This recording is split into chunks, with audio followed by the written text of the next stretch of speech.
Olá pessoal, olá meus amigos, sejam bem-vindos a mais um episódio do nosso podcast Acervo Jurídico. Não se esqueçam de se inscreverem nos nossos canais, principalmente acessando a nossa página no YouTube. Digitem lá Acervo Jurídico. Primeiramente, quero agradecer aqui a presença do Dr.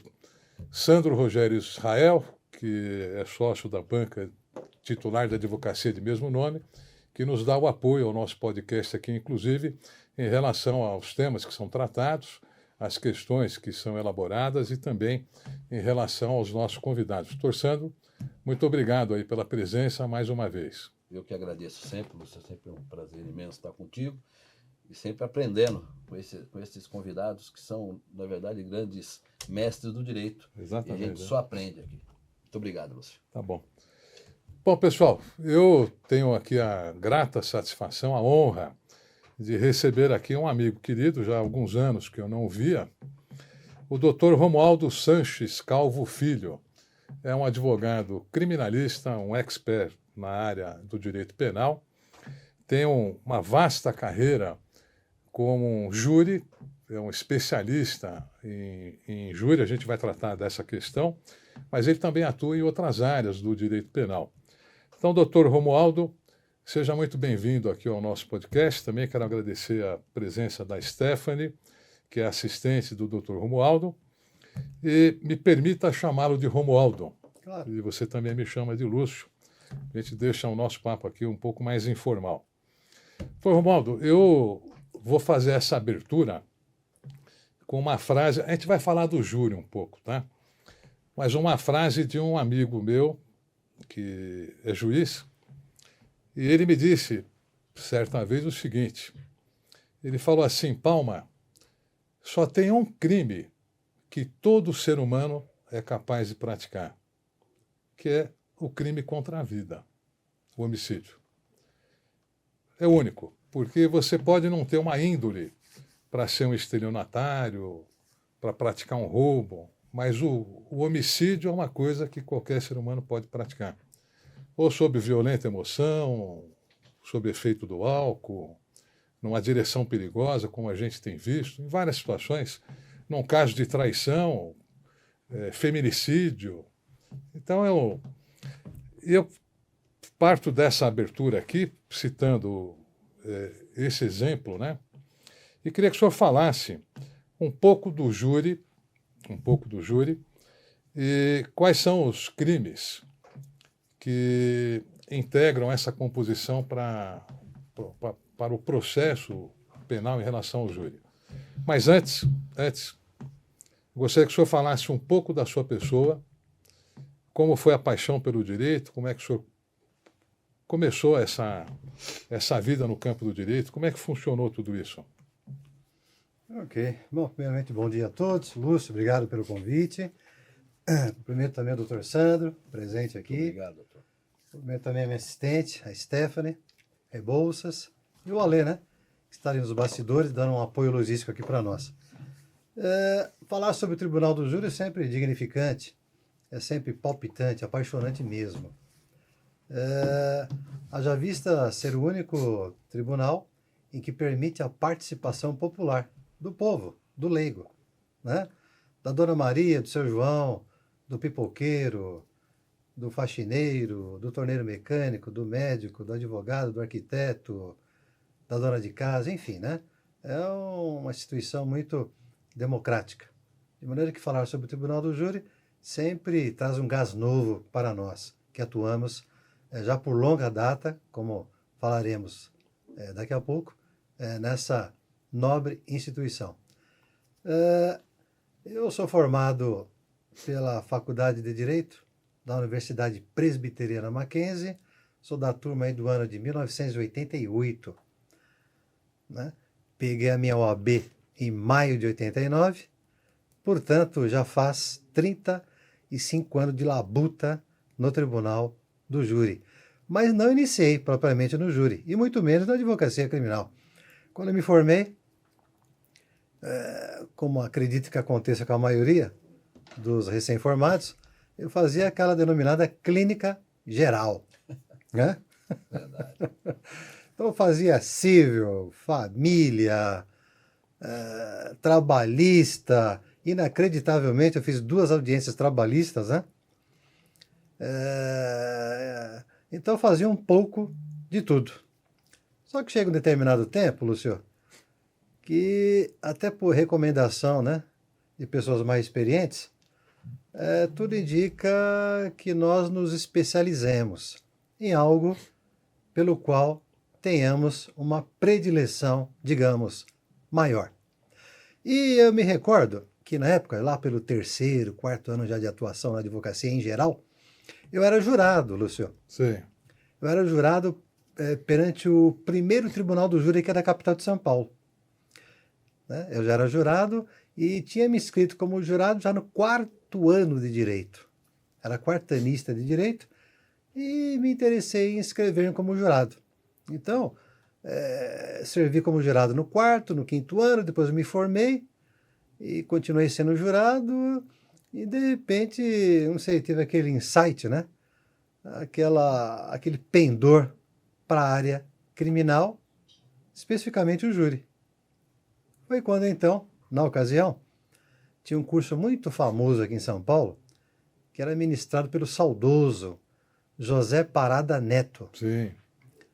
Um grande guru do júri, a quem faço até uma homenagem aqui póstuma, né? A minha gratidão profunda que eu tenho por aquele homem, né? Que Deus o tenha.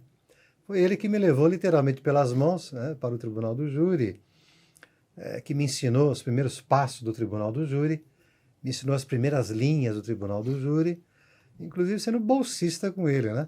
Recém-formado, casado, 2 filhos, não era fácil. Então ele gentilmente me concedeu bolsa e eu concluí praticamente uma especialização lá com ele. 2 anos de Tribunal do Júri, de curso, né? 2 anos, todo sábado, das 9 às 6 da tarde. Então, era puxado. Puxada. Puxado.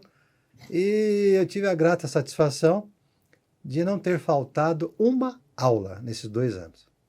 Uma aula. Até de pé quebrado eu fui. Tanto que eu gostava. Né? E no final, tive a grata satisfação, e esse não era o meu intuito, ao matricular-me nesse curso dele, da Academia Paulista de Júri. Minha intenção realmente era me tornar um especialista, focar em algum ramo do direito, né? Para fazer um diferencial. E ao final, tive a grata satisfação de ter sido convidado por ele, né, para dar aula. Para dar aula. E ele falou: você vai dar aula no meu curso? Eu falei: não, mas eu nunca dei aula na minha vida. Não sei se eu tenho pendor para dar aula, se eu tenho didática, se eu tenho jeito. E eu tenho minha limitação visual, que eu já era deficiente visual, né? Não, olha, você fez 2 anos de curso aqui, de toda a turma você pegou em 2º lugar. Se você conseguiu o mais difícil, né? Aquilo que eu considero menos difícil, não que seja fácil, você vai conseguir, que é dar aula. Bom, me deu a oportunidade, eu iniciei, dando aula lá, gostei da coisa, né? Isso foi em fevereiro de 1995. Fevereiro de 95, e de lá para cá eu não parei mais. Depois, infelizmente, Deus o levou. A Academia Paulista de Júri foi extinta e, nada obstante, eu continuei.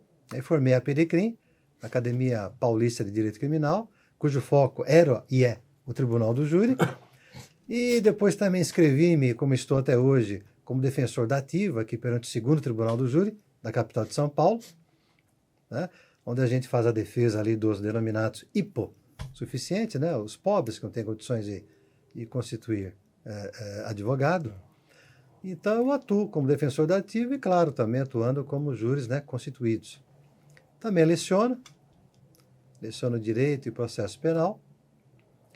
Né? Sou autor de livro, resolvi também fazer um manual prático do Tribunal do Júri.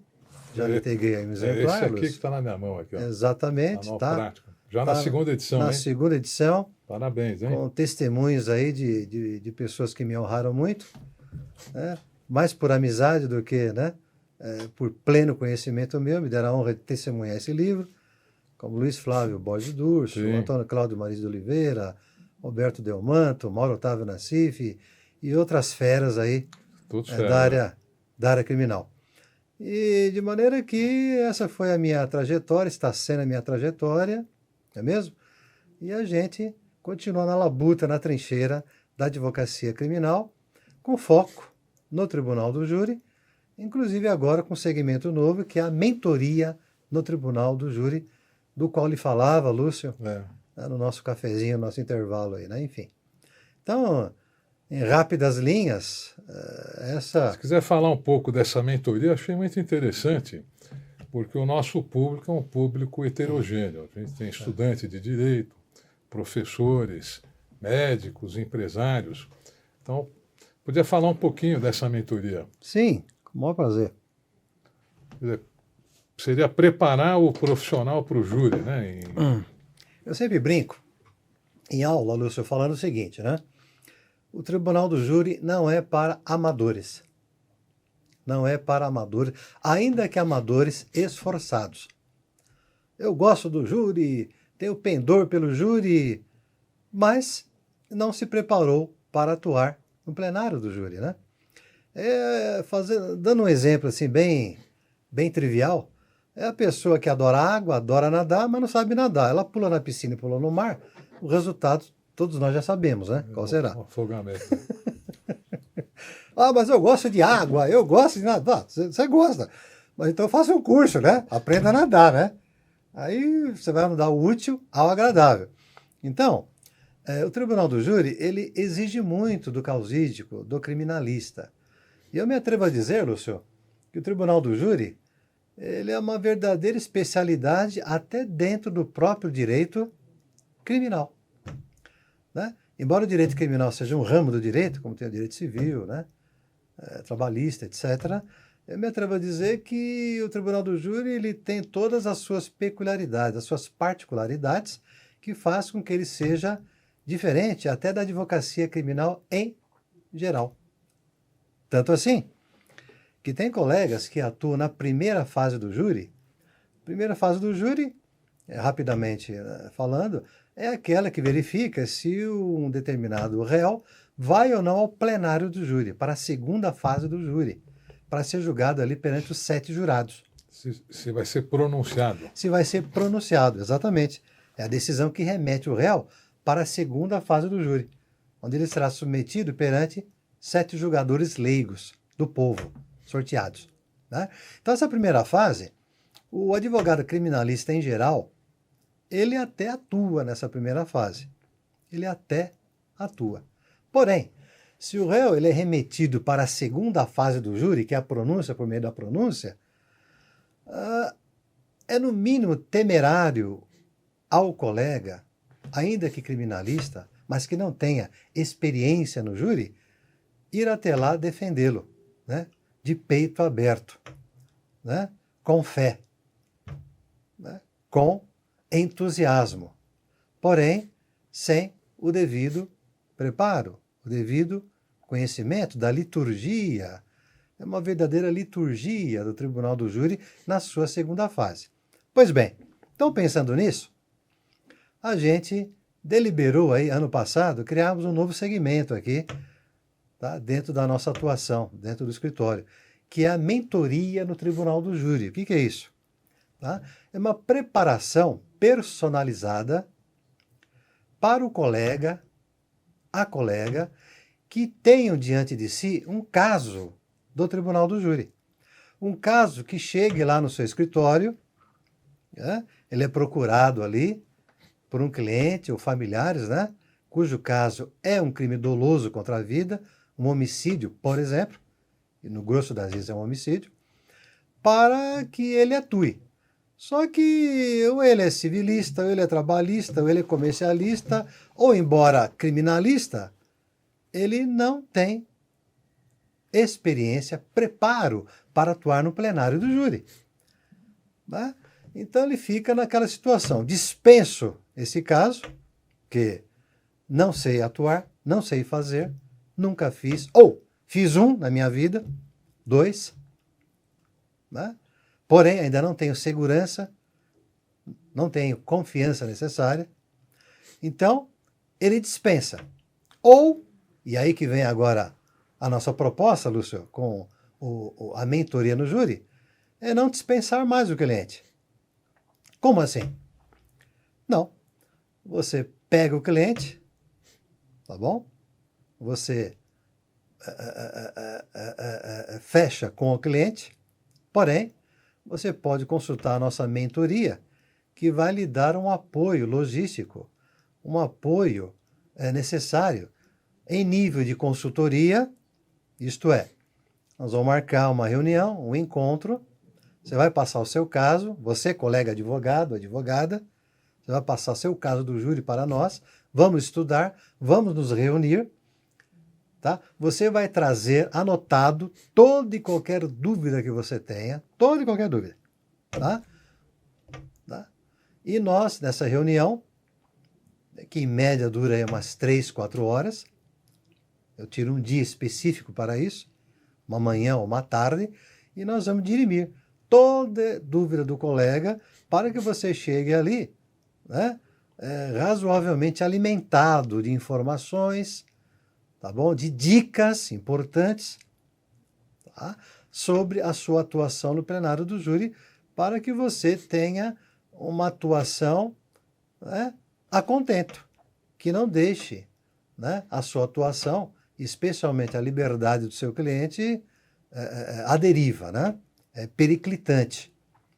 Né? Ou ainda, um segundo ponto dessa mentoria no Tribunal do Júri é nós irmos com o colega, acompanhá-la no dia do plenário. Muito interessante. Tá? Bastante Eu sempre brinco, Sandro, me permita chamá-lo de Sandro. Pois não.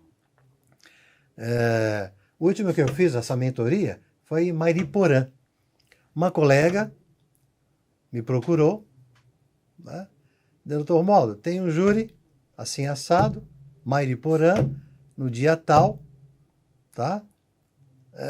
Essa pessoa é por quem eu tenho muita estima, consideração, atuo na advocacia em outros casos, dele e da família, civil, família, trabalhista, etc. Só que júri não é a minha praia. Mas ele confia em mim.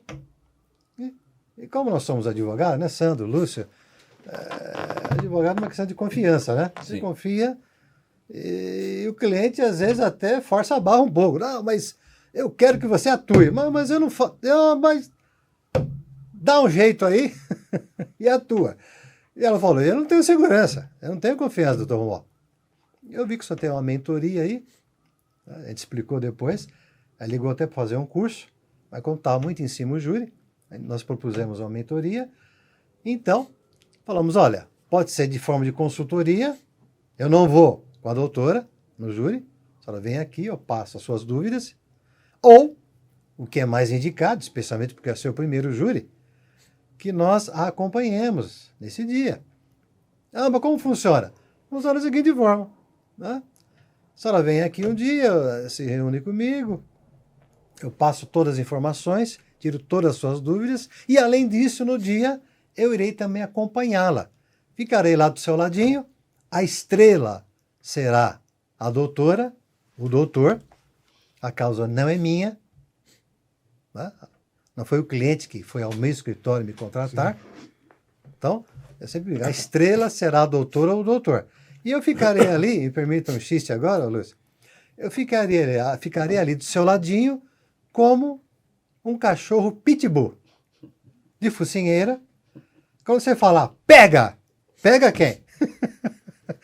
Pega alguma questão que surge ali no Tribunal do Júri, tá bom? Uma questão especialmente... Não especialmente, pode ser jurídica, pode ser de direito ou de fato, né? Então a gente intervém, a gente vai fazer ali uma espécie de fogo, né? Espécie de um fogo amigo, né? Então a gente vai intervir, tá bom? A gente vai pedir até licença para o colega, esse caso assim assado, é assim, não é assim, ou rebater alguma coisa, alguma parte do promotor, ou alguma decisão do magistrado, juiz-presidente do júri.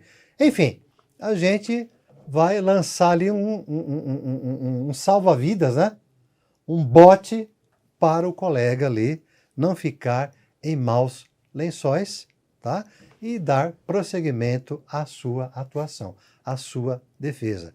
Então, essa é a mentoria no Tribunal do Júri, um pronto-socorro jurídico, tá bom? Para o colega que deseja iniciar na prática, né? Fazer o seu primeiro júri, ou, embora tenha feito alguns, ainda não tem aquela confiança, aquela segurança. Né?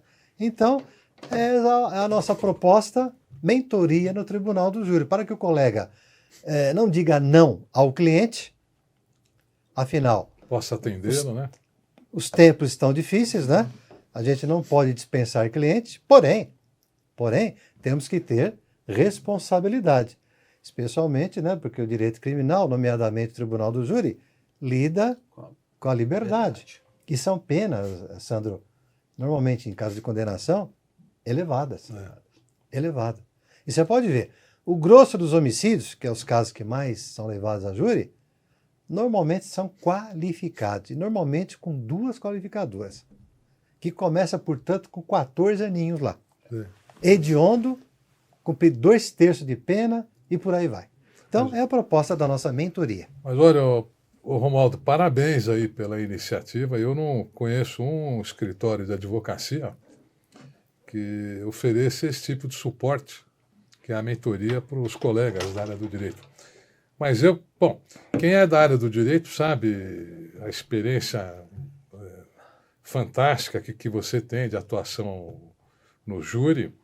Eu acho que chega perto de 500 casos, né, de Exatamente, atuação. aproximadamente 500 plenários. E, Sandro, esse esforço do Romualdo, ele impressiona todos nós. E até interessante, o nosso público tem que ter conhecimento disso. Doutor Romualdo, se não me falha a memória, é deficiente visual desde jovem, né? Uns 18 anos, mais ou menos, 17, né?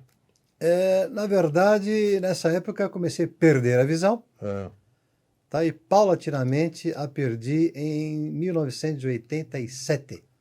Pouco antes de se formar, então. Exatamente, no 4º ano de Direito, exatamente. Mas aí perdeu a visão total. Total. Entrei enxergando e saí sem enxergar. Sem enxergar. Isso é uma história de superação de vida. E eu queria que você falasse um pouco como é a dinâmica. Quer dizer, vamos falar como é que qualifica o crime para o júri, né? Acho que é interessante o nosso público. Sim. Mas queria saber dessa dinâmica de atuação sua, uma vez que você tem deficiência visual, quer dizer, você não tem contato com a leitura direto, mas tem que ter um sexto sentido para trabalhar o processo e ser um advogado renomado com tantos júris, né? Podia explicar isso para a gente, contar um pouco mais dessa dinâmica aí? Bom, primeiramente, quando eu perdi a visão no 4º ano, eu tinha 2 opções, né? Parar ou continuar. Parar ou continuar. Se eu parasse, não seria criticado. Teria, né? Uma boa, digamos, motivação. Ou continuar, né? Como eu tinha muitas contas para pagá-los, essa foi a minha maior motivação, Zé. Não dava para parar, né? É verdade. Não, brincadeiras à parte, né? Para descontrair um pouco. Eu sempre brinco dizendo que eu sou de origem humilde, né? Eu sou de origem humilde. Meus pais eram humildes, de profissões humildes, né? Parcos recursos, tudo foi conquistado ali a duras penas, né? Na fé mesmo, viu? Na fé. Né? E como já dizia o nosso mestre de todos, né? Que é o Senhor Jesus, se você tiver a fé do tamanho de uma semente de mostarda, você já, né, estará muito bem situado nesse mundo, né? Então, pelo menos a fé do tamanho da sementinha de uma mostarda, graças a Deus eu tinha, né? E a outra, né? Era a vontade de vencer, né, de furar a bolha, não é verdade? De fazer um diferencial. Então, eu persisti. Na ocasião, confesso que cheguei até uma noite de ir lá para trancar a matrícula, né? Porque é uma coisa inusitada, é uma coisa nova, né? Você enxerga até os 26 anos, de repente, né? Você perde a visão, você fala, o que eu faço da minha vida, né? Você tem que se readaptar, né? Sim. Então, eu cheguei lá para matricular e Deus colocou no caminho ali os colegas, né? digamos assim, os mais estudiosos da classe, né? Por exemplo, uma Renata Passarella, né? Uma Dora Keiko, Marcos Abílio Domingues, enfim.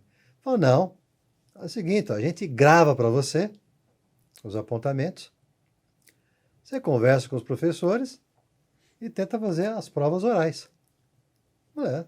Acho que é por aí. Aí, conversei com alguns professores, falaram, não tem problema nenhum, você faz oral. E eles passaram a gravar para mim na época, né, Lúcio? Essa é desse tempo, a fita cassete, né? Gravavam, eu ouvia nas vésperas, e eu era datilógrafo. Hoje, né, isso daí já é peça de museu, né? Datilografia. Eu era excelente datilógrafo, Lúcio. Sim. Aliás, né, o bom datilógrafo não olha no teclado, Não, né? no teclado, é. Então, antes de perder a visão, eu já era datilógrafo. Antes de perder a visão, né, eu já não olhava no teclado. Já então, conhecia, eu já né? conhecia, perder a visão, para mim foi diferente, né? Então, eu levava uma máquina lá para a secretaria do Mackenzie, no dia das provas, gravava as perguntas, ficava com o Bedel ali me acompanhando, escutava e ia respondendo na máquina, né? E antes já tinha ouvido, né, as aulas, os apontamentos gravados pelos colegas. E assim concluiu o quarto, assim concluiu o quinto. Tive a bênção de Deus de passar logo no primeiro exame de ordem, passei, né? E depois, como eu já disse no início da nossa fala, fiz clínica geral. E depois, no início, a minha esposa, né, era quem lia para mim os processos, né, livros, enfim, todo o material jurídico. No começo eu não tinha condições de pagar, né? Secretária, assistente, estagiária, né?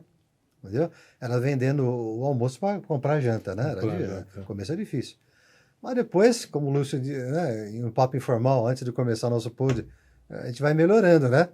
Se não for melhorando, levantando cedo, tendo fé, trabalhando, arregaçando a manga, você não melhorar, alguma coisa está errado, né? Então depois a gente, claro, a gente foi adquirindo mais estabilidade. Aí, como disse, né, já era professor lá da Academia Paulista de Júri, do saudoso Parada. Depois, né, comecei a contratar secretária, estagiária, como essa que eu tenho aqui do meu lado hoje, a Stephanie, né?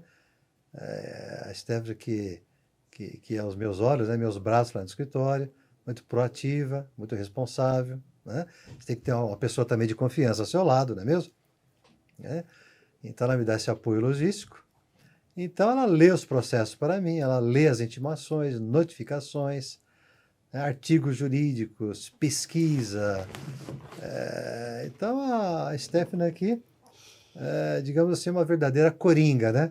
Lá no escritório. Então ela me dá esse suporte, ela lê os processos para mim, eu memorizo os pontos principais, vou às audiências, e nas audiências ali, levo tudo anotado, as perguntas, né?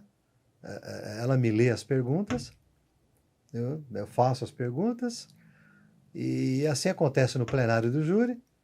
A Steph também já participou aí de 2 aí, plenários do júri comigo, né? Também. Meu filho também advoga, ele é advogado, né? O Rômulo Augusto, também faz parte da nossa equipe lá no escritório, né? Então, dessa maneira, a gente conseguiu se adaptar, né, às nossas necessidades, de maneira a prestar aí um bom trabalho. Importante, Lúcio, que eu percebo aí, as palavras do grande político, né, jurídico romano, né, Marco Pórcio Catão, né, dizia ele,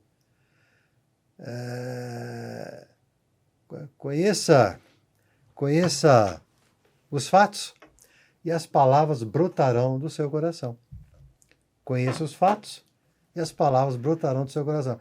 Então, a partir do momento que a Stephanie lê o processo, fazemos apontamentos, né, e eu gravo os principais pontos, que é de interesse para o cliente, para a defesa, isso me basta. O restante, né, vem da oratória. Vem da oratória, especialmente no plenário do júri, que é um ponto muito importante também, a oratória. Infelizmente, marginalizada nos bancos acadêmicos de direito, né? A comunicação, a oratória. Eu não tenho essa cadeira, né? Não temos. Eu fiz depois, já de formado, eu fiz 2 cursos de oratória. Não por vaidade, mas por necessidade. Tá? Então, tudo isso me ajuda a, apesar da limitação visual, desempenhar a contento e até desenvolver esse novo segmento da mentoria no Tribunal do Júri para os colegas. E tenho sido bem sucedido, graças a Deus. E até escrevendo, né? É uma coisa Exato. fantástica. Você falou também, escrevendo esse livro, por exemplo, ditando para as minhas secretárias, estagiárias, né?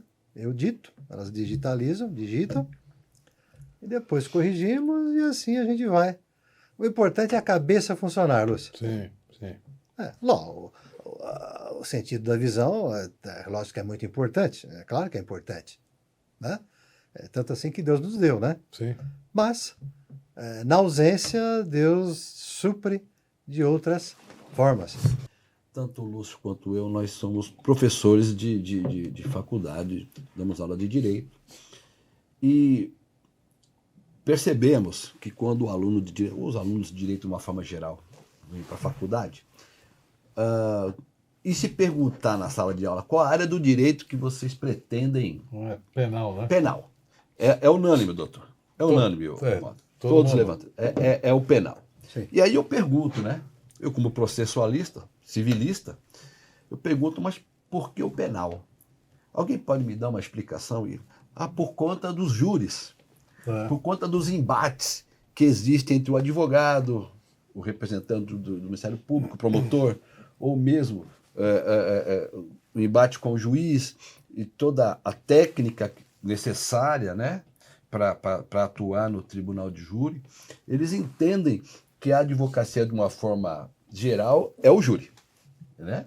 Antes mesmo de aprender o que é o direito, eles já buscam ali a formação como bacharel, aprovação na ordem, a princípio com a ideia de ir para a área penal e especificamente para o júri.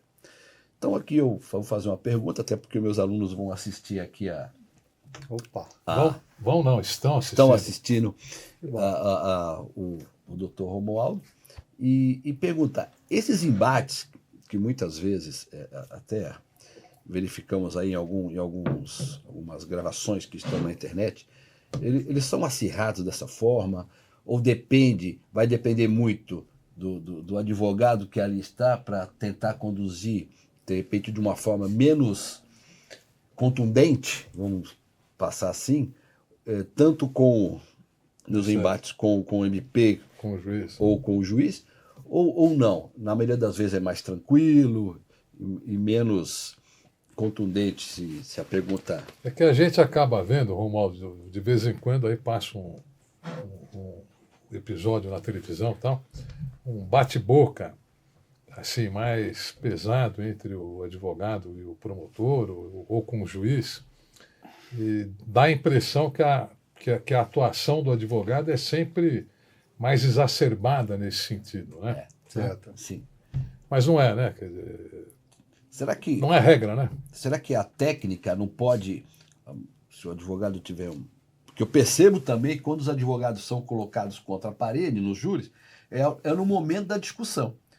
Percebo também que falta uma certa técnica ali, o conhecimento dos fatos, ou até mesmo do procedimento. Percebo que até falta técnica e conhecimento do procedimento. Por isso que às vezes dá discussão, que ele tenta um ou outro. Não estou falando só advogado, não. Percebo também do próprio MP, acaba surgindo a discussão por falta do conhecimento, propriamente dito. Sim, sim.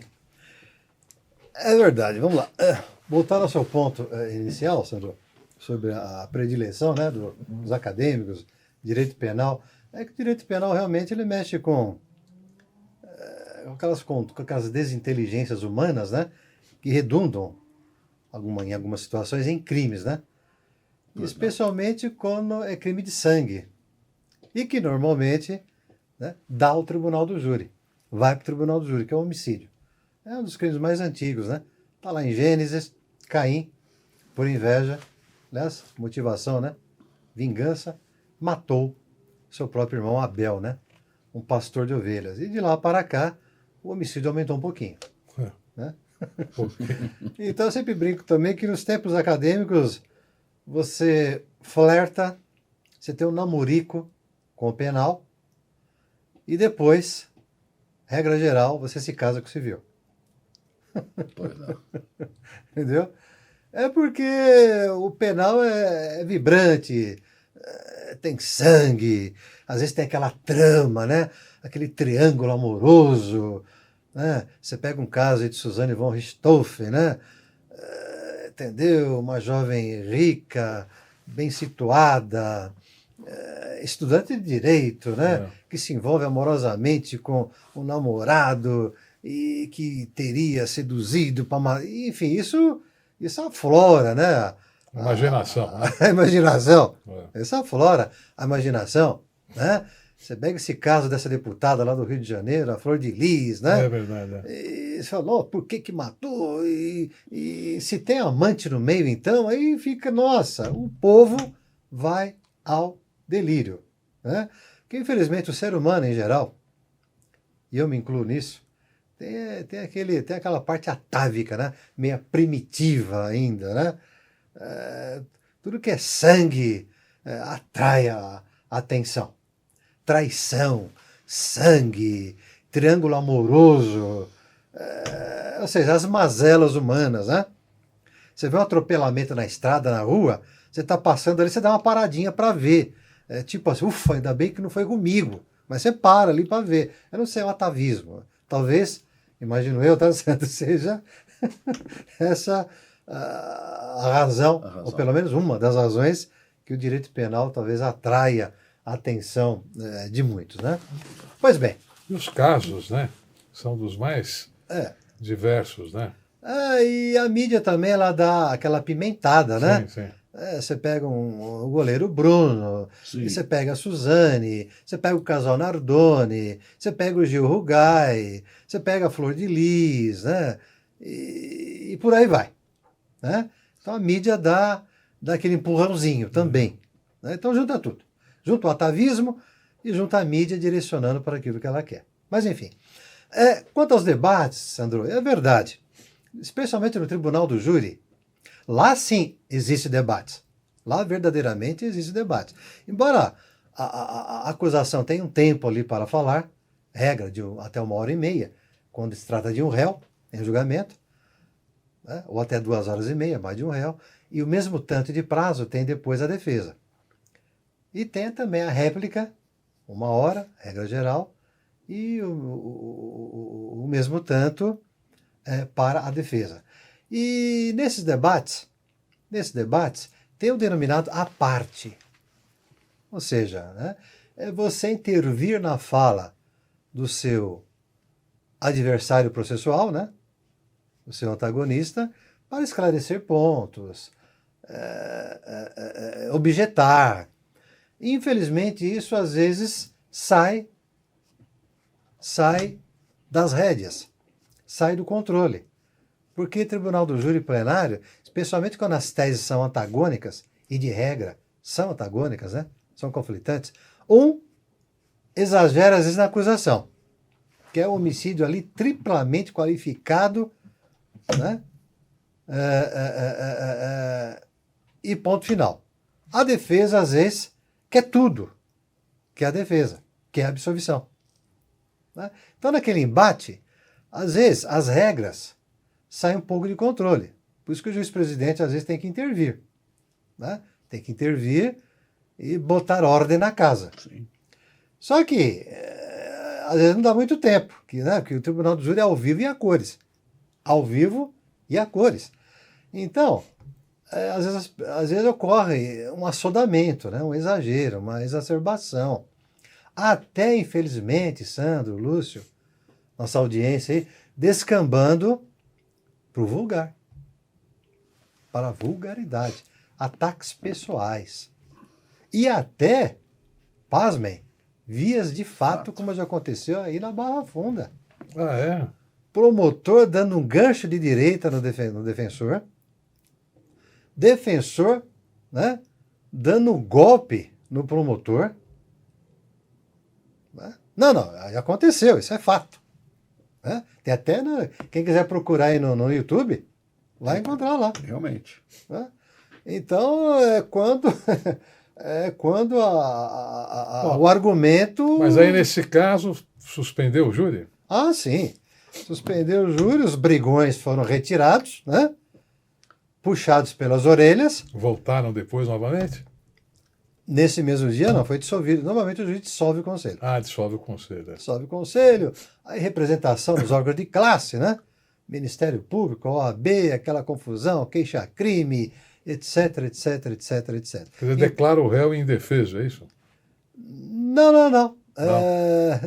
Declara mesmo a falta de educação, né? E de equilíbrio dos tribunos, né? Os participantes. Dos participantes. Porque veja só, uma coisa, né, Sandro? Pois não. Uma coisa para aqueles que nos ouvem é você ser veemente, Sim. é ser contundente, não é mesmo? Ser firme, tá? Até na voz. Você dá uns graves no plenário. Tá? Jurados! Vejam! Isso é uma coisa. Agora, você já... Né? Você partir para Os ataques pessoais, né? Como eu já sofri, né? Promotores também sofreram ataques. Que acontece o seguinte: quando o adversário, processualmente falando, percebe que está perdendo terreno, o argumento dele está fraco, a prova dele está fraca, normalmente ele começa... Né? Isso o tribuno despreparado, né? O tribuno, sinceramente, de baixa qualificação. Começa a apelar, né? Ele passa ataques pessoais, né? Tá ganhando muito dinheiro, hein, doutor? Um dia me falaram isso no plenário. Tá ganhando muito, hein, doutor Romualdo? Eu falei, doutor, o senhor acha que eu estou ganhando mais que o senhor? O senhor peça abaixo. E vem para advocacia. Né? Só que aqui do meu lado. Só que aqui desse lado você tem que trabalhar todo dia. O senhor não tem uma estabilidade. Uma estabilidade, né? Você não tem Não terá 2 meses de férias, por exemplo. Os benefícios. O senhor não tem uma teta fixa todo mês. Né? Aí brinquei até, falei, doutor, o senhor come salmão todo dia e fica de olho no ovo frito da minha marmita, doutor? Isso é bom. Então, a gente procura, né, Luciano, sempre quebrar um gelo, né? E uma frase dessa quebra as pernas Quebra, dele, né? quebra as pernas. Discurso de autoridade. Quando alguns veem que estão perdendo o campo, que tem acusações, Lúcio, Sandro, verdadeiramente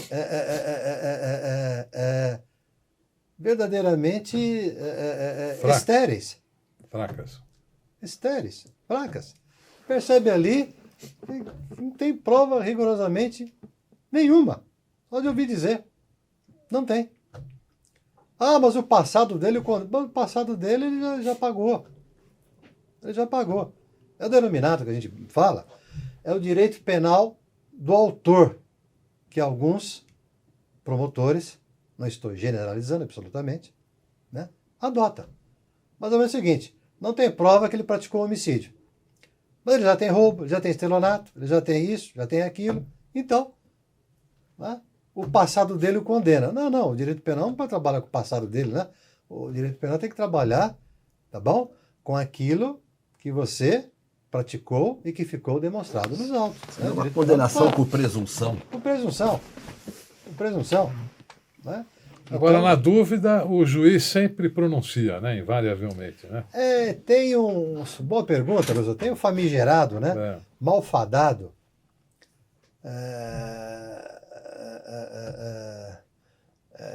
Ditado, né?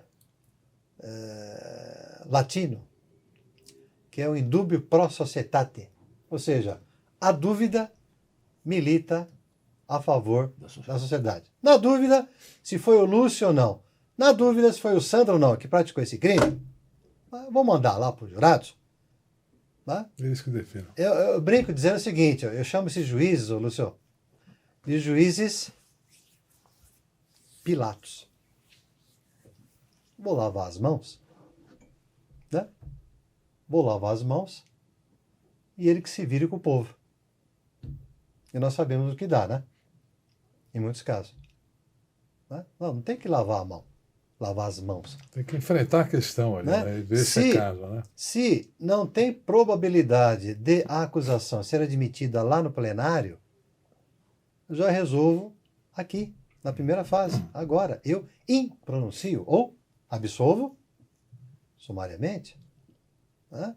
Para que Por que não abreviar se a lei autoriza que o juiz abrevie?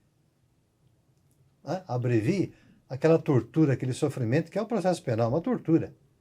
É uma tortura. Né? E no júri, demora-se muito tempo. Às vezes demora 3, 4, 5 anos para você ir para o júri, depois da prática do fato. Então você fica com aquela espada de Damocles na cabeça. Né? Então, esse indúbio pró-sociedade é uma falácia, uma enganação, é a grande mentira. Porque a dúvida no processo penal, ela deve militar a favor do réu. É justamente isso que eu ia perguntar para o senhor. Que é o Nesse indúbio. conflito de princípios, do indúbio pro réu e o indúbio pro societá, nesse conflito, supera o indúbio pro societá no caso do tribunal do júri? Supera. Né? Absolutamente. Aliás, eu sempre brinco, Sandra, me permita, eu não sei quem inventou essa, viu? Quem inventou essa do indúbio pro societá no júri. Né? Que a dúvida milita a favor da sociedade. É como se nós disséssemos que, né, a caixa preta é preta, e não é preta, né, é laranja. Né? E outras cositas mais, né, que povoam aí o imaginário, né, das pessoas. Não tem lógica, né? Não tem cabimento. Aliás, justamente por ser o tribunal do júri, é que deve militar a favor do réu a dúvida. A dúvida. Não tem porquê. Porque, veja só, o tribunal do júri é uma das garantias, é um dos direitos fundamentais do cidadão. Está lá no artigo 5º, inciso 38. Né? É assegurada, é reconhecida a instituição do júri com a organização que lhe der a lei, né? Assegurados ali a linha A, né, que é plenitude de defesa. Isso é a pedra angular do tribunal do júri, plenitude de defesa. A linha B, sigilo das votações. A linha C, soberania dos veredictos. E a linha D, que é da competência, né, crimes dolosos contra a vida. Então, não teria por que se aplicar o indúbio pro réu em outros processos criminais de menor intensidade, de menor pena, como no estelionato, como, sei lá, no tráfico, como no roubo, e não aplicar em um dos direitos do cidadão, que é o tribunal do júri, que está lá no artigo 5º, inciso 38. É mais um motivo para se aplicar, não é mesmo? Enfim, né? Mas, mecanicamente, o grosso dos juízes, infelizmente, Lúcio, Sandro, infelizmente, a maioria, né, mecanicamente, aplica o indúbio pro societá. E com fundamentação que deixa a desejar. Fundamentação nenhuma. Não tem fundamentação na Constituição, não tem nada. Né? Ao contrário, não tem como fundamentar na Constituição. Não tem como, né? O fundamento da Constituição é o contrário. Né? Ninguém será considerado, né, culpado até o trânsito em julgado de sentença penal condenatória. Mas na prática, com relação a esse brocardo aí, né, indúbio pro societá, é como se dissesse, ó, ninguém será considerado inocente, né, até sentença penal absolutória. É isso que eles fazem na prática, na primeira fase do júri, o que é um absurdo. Aí fala, não, mas lá o jurado na segunda fase, perante os 7 jurados, para onde ele é remetido, né? Lá, normalmente os operadores do direito falam, mas lá sim, no plenário, vai vigorar o indúbio pro réu. Lá sim. Outra mentira. Né? Outra mentira. Os jurados ali podem entender diferentemente. Os jurados não fundamentam suas decisões. Eles não têm acesso aos autos, né? Não tem. Podem ter, mas não tem. Não tem acesso a detalhes, né? Não tem técnica também de análise, né? Não tem. Tá? Então, dependendo do promotor, dependendo da oratória, dependendo do poder de persuasão, dependendo dos antecedentes do réu, ele pode não ter cometido aquele crime, mas, por N circunstâncias, às vezes ele é condenado. Já teve várias situações assim, né? Entendeu? Então, esse indúbio pró-societá, francamente, é um tumor aí, viu? No direito processual penal, nomeadamente na primeira fase do tribunal do júri. A gente tenta modificar isso, né? Em petições, em sustentações orais, mas é difícil, viu? É difícil, porque já mecanicamente invocam esse brocardo. Romualdo, já estamos chegando aqui a quase 1 hora. Já? Já, no nosso bate-papo. Eu fiz aqui algumas questões, algumas perguntas, né, que eu gostaria que você esclarecesse para o nosso público, mas nós vamos ter que deixar para uma segunda entrevista, para a gente tratar de alguns temas. Mas, se você puder explicar para quem nos assiste, Claro. quais são os crimes que envolvem o júri, quer dizer, quais são os delitos, especificamente, que vão parar no júri, e não no juízo singular normal, né? Perfeito.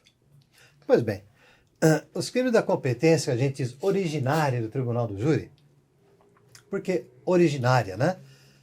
É uma competência determinada pela própria Constituição. Ali no artigo 5º, inciso 38, a linha D. D de dado. Diz lá, crimes dolosos contra a vida. Quais são os crimes dolosos contra a vida? Né? São os 4 apenas. Do artigo 121 ao artigo 127 do nosso Código Penal. Vale dizer, artigo 121, homicídio. Artigo 122, induzimento, instigação ou auxílio ao suicídio. Artigo 123, infanticídio. E por último, o aborto, dos artigos 124 ao 127. São esses 4 crimes da competência privativa, exclusiva do tribunal do júri, porque são dolosos. Ou seja, o sujeito cometeu, desejando cometer ou assumindo o risco, né, de produzir esse resultado morte. Além disso, nós temos uma tal de competência ampliada. O que é essa competência ampliada, Lúcio? Essa competência ampliada é o seguinte, é quando um crime que não é da competência originária do júri, ou seja, não é outro homicídio, não é outro induzimento, instigação, auxílio ao suicídio, não é outro infanticídio, não é outro aborto, mas acontece junto com um desses 4, em conexão ou continência. O que é isso? Quando acontece no mesmo palco, tá? Quase que simultaneamente. Explico e exemplifico. Alguém, vamos imaginar aí, sujeito A, tá bom? Estupra B. Na sequência, no mesmo palco, mata B. E ainda no mesmo palco, oculta o cadáver de B. Então ele cometeu quantos crimes? 3. Tá? Ele estuprou, matou E ocultou. Pois bem, estupro e ocultação de cadáver não tem nada a ver Com o tribunal do júri. com o tribunal do júri. Não é doloso, porém, não doloso contra a vida. Estupro contra a dignidade sexual. Não é contra a vida. Ocultação de cadáver também é outro crime, né? Contra a administração pública. Né? Porém, Não aconteceram no mesmo palco ali em conexão? Tá? Então, tem uma Na regrinha. sequência, né? Na sequência. Então tem aquela regrinha, né? O acessório sai com o principal. Então vai tudo lá para o tribunal do júri. Ou seja, você vai encontrar lá o A numa sessão do júri, sendo julgado não só por homicídio de B, mas também com relação aos crimes conexos de estupro e ocultação de cadáver. Essa competência é denominada competência ampliada. Não é originária. Originária é só aqueles 4. Quer dizer, o caso lá do sul daquela boate é um exemplo também, né? Ali o Ministério Público entendeu que se tratava de crimes dolosos contra a vida, né? Dolo eventual. Assumiu o risco. Exatamente. Assumiu o risco de produzir resultado morte. Depois o Tribunal Gaúcho cassou a decisão, né? Entendendo que, em princípio, seria aí culposo. Parece que ainda, não sei se marcou, acho que vai marcar um novo julgamento, né? Tá certo? Então, poderá ocorrer de se tratar de um homicídio culposo e os 4 réus serem condenados por isso. A tese da defesa foi a tese de desclassificação. Mas você é favorável a essa ampliação dos desdobramentos dentro do júri? Como no caso citado, A e B, porque parece que foge um pouco do sentido próprio dos crimes contra a vida, né? Quer dizer, o próprio homicídio, né? Ali houve um sequestro, aliás, houve um estupro, uma morte e em seguida ocultação. Seria questão originária mesmo do Tribunal do Júri, ou essa ampliação? O que você pensa sobre isso? Que ela é correta? Vamos lá. Vamos responder em 2 partes. Primeiro, é possível a ampliação? É possível. Tá? O que não se pode hoje é restringir essa competência privativa do júri. Passar, por exemplo, de homicídio doloso a ser julgado perante o juiz singular. Tá? Não pode. Seria inconstitucional. Tá? Então não pode restringir. Diminuir essa competência privativa do júri. Ou seja, esses 4 crimes de competência originária, né? Homicídio, induzimento, instigação, auxílio ao suicídio, infanticídio e aborto, continuarão sendo julgados pelo júri. Agora, segunda parte pode ser ampliada essa competência? Né? Claro que pode, como já vimos, né? Se acontecer em conexão. Né? Em conexão. Agora, na verdade, poderia ser ampliada essa competência originária. Essa seria a colocação melhor, tá? Essa competência originária, ou seja, aumentar, em vez de ser só esses 4 da competência originária do júri, aumentar, por exemplo, a estupro, né? Corrupção, sequestro. Né? Tecnicamente pode, sem nenhum problema, não pode restringir a competência do júri, mas ampliar a competência originária, sem problema. Né? Agora você me pergunta, né? O que eu penso dessa, digamos, do aumento dessa competência originária, é isso? Isso, Olha, eu repito, o Tribunal do Júri, ele é composto de cidadãos leigos, né? Leigos. Não tem formação jurídica, mas tem ali experiência, né? Tem ali introjetado em si uma vivência, uma educação daquela comunidade onde ele reside. Né? Então, eu não me oporia, não, à ampliação dessa competência originária, mas eu só diria que deveria ter aí um preparo melhor aos jurados. Um curso preparatório, tá bom? Para o exercício da função de jurado. Que eu percebo na prática que muitos cidadãos, tem que ter 21 anos, né? Residentes na mesma comarca onde o fato aconteceu, são convocados ali e nem sabem direito a função de jurado, para que estão lá, para que não estão. E às vezes eles ficam, digamos assim, meio deslocados, meio perdidos, né? Então, se houvesse aí mais um investimento na preparação dos jurados, eu acho que realmente seria uma maneira aí de produzirmos jurados mais qualificados. Deixa eu fazer uma pergunta aqui. Essa ampliação de competência, né, não só de crimes contra a vida, ela tem previsão ou ou é um entendimento doutrinário, essa ampliação do Tribunal dos Júris julgar os crimes que estão ligados ao fato do homicídio, vamos dizer assim, que não é o fator principal, mas acompanha. Tem previsão legal ou não? Não tem previsão legal. E só concluir, por outro lado, o Lúcio fez uma pergunta para o senhor, e eu concordo com ele no sentido seguinte, ou não concordo, melhor dizendo, porque se fosse realmente julgado no juízo singular, o estupro e a ocultação de cadáver, e nós estaríamos contra o princípio alguns princípios, entre ele de aceleração do próprio processo, né, para concluir logo, celeridade processual. E poderia haver também decisões conflitantes em outros juízos, se não fosse o mesmo juízo do próprio homicídio. Não sei se o doutor concorda. Vamos lá. A primeira pergunta, né? Veja só, não há previsão legal para aumentar-se aí a competência originária do júri. Ou seja, além daqueles 4 crimes já mencionados, homicídio, induzimento, instigação, auxílio, suicídio, infanticídio e aborto, não há previsão, tá, para a possibilidade de inclusão de outros nessa competência originária.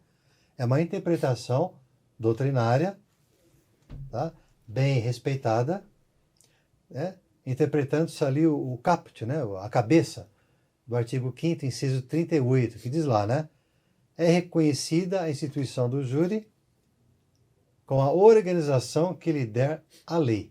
É reconhecida. Ou seja, não é que é mantida, tá? Eles entendem que, se tivesse escrito mantida, seria exatamente só esses 4 crimes dolosos contra a vida e nenhum outro poderia ser incluído nessa competência originária. Mas como o legislador constituinte colocou lá, né, é reconhecida, né, reconhece o júri, mas autoriza-se que a sua estrutura, né, ela seja modificada no sentido de, né, manter aquilo que já está e poder ampliar. E aumentar. Perfeito. Entendeu? Então, uma interpretação aí quase que, digamos, pacífica. Viu? Essa é a primeira parte. Né? A segunda parte da pergunta do Sandro que foi... Não, se fosse julgado os outros casos, tá, não o principal no juízo competente, ou no juízo singular, que seria o caso do estupro e a ocultação do cadáver, conforme o exemplo que o senhor trouxe, tá, poderia aumentar muito o tempo aí do processo e também ocorrer decisões conflitantes entre 2 juízos, o do tribunal por isso exatamente que são julgados tudo pelo júri. Conjuntamente. Tudo pelo júri. Tá? Tudo pelo júri são julgados. Em razão da conexão, né? Pois não. Tá? Em razão da conexão. Agora, se ocorrerem, claro, né, isoladamente, por exemplo, nesse exemplo que eu dei, né? Em vez de A ter matado depois do estupro B, só tivesse estuprado e ocultado o cadáver, ele iria para a vara singular, né? Ele iria para o juiz monocrático, singular, julgar. Tá? E claro que em termos de celeridade é mais rápido, não porque a justiça seria mais rápida, tá? Mas porque o procedimento é mais célere. O procedimento ordinário, criminal, ele é mais, digamos, mais célere se comparado ao procedimento do Tribunal do Júri, que é bifásico, tem 2 fases. Sim. Inclusive, uma das críticas é que seja extinto a primeira fase do júri, seria só uma fase, digamos, de coleta de prova, tá bom? E já mandar direto para o plenário, sem ter decisão de pronúncia, desclassificação, né? E colhem-se as provas, marca-se o júri. colhem-se as provas e já marca o júri. Para justamente evitar aquela fase recursal da primeira fase, que faz com que o júri demore. Faz com que o júri realmente, né? Aí fala, mas tem muitos recursos, né? Existem muitos recursos, uns até querem abolir, né? Enxugar os recursos, mas eu particularmente, né, respeito, né, opiniões de contrário, né? Democraticamente. A questão não é de recursos, muitos recursos, é questão de ter juízes, né, suficientes para julgar em tempo razoável os recursos. Sim. Percebeu? Então, não sei, eu penso dessa forma, né? Então, seria isso, meu caro Sandro. Não sei se... Esclarecido. E, finalmente, rapidamente, se puder falar, por que os processos submetidos ao júri demoram 4, 5 anos, hein? Por que é tão demorado isso? Então, você veja. É o que eu vejo, pelo menos. Não, mas acontece. Acontece. Tá? Ó, teve um júri. Aconteceu aí uma cidade do interior aí, a 8 horas daqui. Eu prefiro não mencionar a cidade, que foi um caso muito midiático. E se eu mencionar a cidade, já vão ligar e a pessoa talvez não goste, né? Sim. A ré, né? Ela foi pronunciada, eu interpus recurso em sentido estrito contra a decisão, perdi aqui no TJ, entrei com especial e extraordinário, STJ e STF, tá? E inacreditavelmente demoraram 10 anos para julgar. A culpa foi do Dr. Romualdo, que entrou com o recurso. Não, a culpa não foi minha.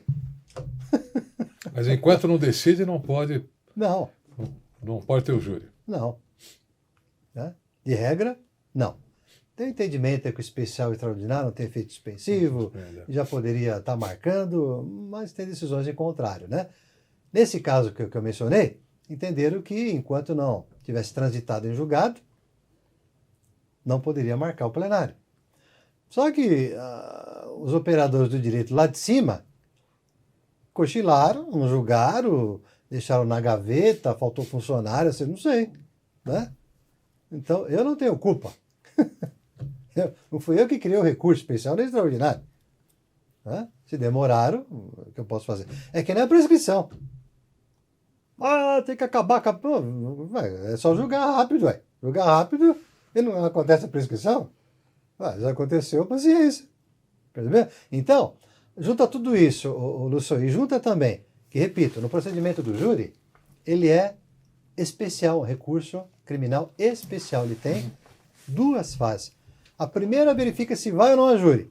E quanto a essa decisão, cabe recurso. Aí depois de esgotados os recursos, volta para a vara de origem. Aí marca-se o plenário. Marcou-se o plenário?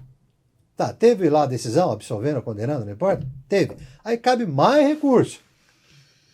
Novamente, apelação, especial, extraordinário, embargo de declaração, etc, etc, etc. Então, né, faz com que um júri, né, chama aquele jornalista ali, Pimenta Neves, né? Pimenta Neves, né? Se não me engano. Demorou acho que uns 10, 12 anos para ir para o plenário. Esse caso que eu mencionei, 10 anos depois. Né? E assim vai. Demora. Né? Por causa disso. São as mazelas, né? As mazelas. Romualdo, já chegamos aqui no nosso limite. Quero muito agradecer a sua presença, de ter aceito o nosso convite. E renovo aqui que você venha mais vezes, que a gente possa abordar outros temas dentro da área do direito penal. E você quer passar para quem está nos assistindo o seu site para consulta? Não, claro. Pode falar? Pode, podemos. Você quer que eu fale ou você fala? Se você puder falar. Então, pessoal, eu vou passar aqui o site do Dr. Romualdo. Está aqui, ó. Júri... Ah, não, desculpa. O site é www.sanchescalvo.com.br.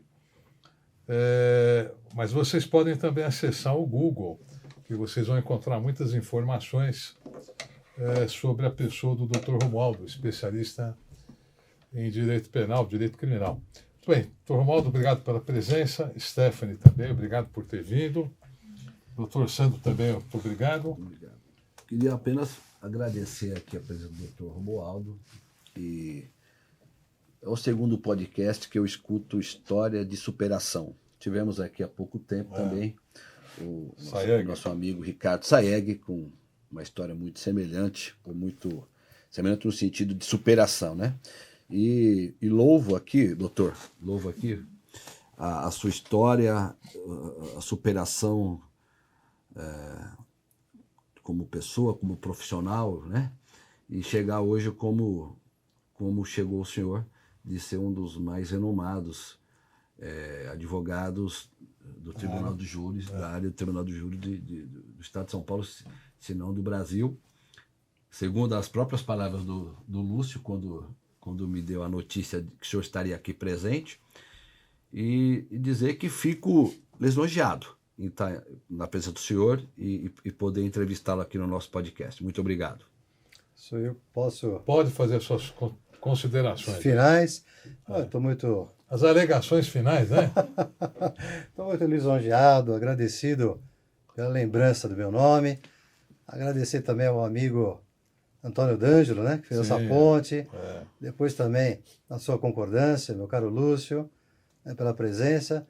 Espero renovar a minha presença aqui em outras ocasiões, abordando outros temas, se não do Tribunal do Júri, que é muito extenso. Sim. Olha que eu não falei aqui acho que nem um centésimo. Nada. Tá bom? Que é muito extenso, né? Tem mais de quase 100 artigos tratando, né? Só do Tribunal do Júri, né? Mas de qualquer maneira foi uma honra.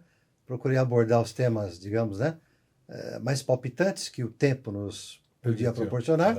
Espero ter atendido a expectativa do nosso público, da nossa audiência. Tá bom? Conte comigo também.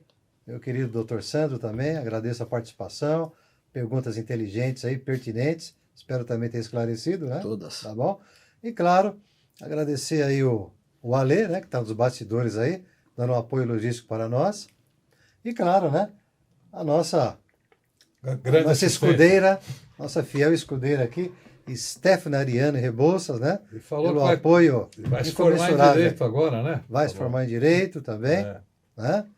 E estamos lançando nela a sementinha, não do crime, por favor, mas a sementinha do direito criminal. Sim.